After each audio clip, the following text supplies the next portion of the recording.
আপনি যদি বলেন যে সংবিধানে নাই, সংবিধান তো নাই, সংস্কার পরিষদের কথা থাকবে কেন? বিষয়টা আসলে তো নতুন। বিষয়টা কি আগে ছিল বা সংবিধানে ছিল? কখনো ছিল না। যখন ছিল না সেটা আপনি আনবেন কেন? সংবিধানে তো গণভোটও ছিল না।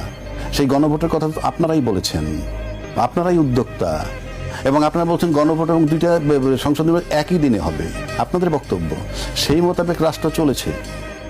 এবং নির্বাচনের পূর্বে বিএনপির চেয়ারম্যান সাহেব সরাসরি বলেছেন ধানের শেষে যেভাবে ভোট দিবেন একই কায়দায় গণভোটের হাতে ভোট দিবেন।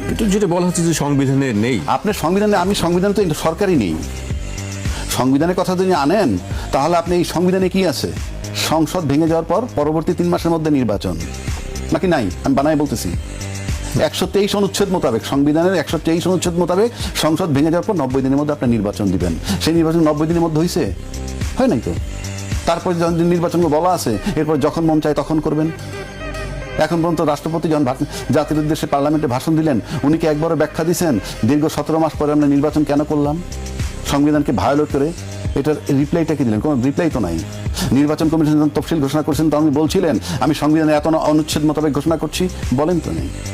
আপনারা জেনে শুনে সংবিধানবিহীন নির্বাচন করেছেন, সংবিধানের বাইরে থেকে নির্বাচন করেছেন। আপনি এখন সংবিধানের দোহাই দিচ্ছেন কি কারণে? সংবিধান যেভাবে আছে তাতে যদি নির্বাচন হয় তাহলে 8ই অগস্ট 2024 নির্বাচন ওত নিছেন ইউনূস সরকার, 7ই নভেম্বর 2024 মধ্যে নির্বাচন হয়ে যাওয়ার কথা ছিল। অথচ বিএনপি প্রথম প্রস্তাব দেয় ডিসেম্বর 25 মধ্যে আমরা নির্বাচন চাই। আপনার খেয়াল আছে নিশ্চয়ই? ডিসেম্বর 2025 মধ্যে কোন সংবিধানে চেয়েছিলেন?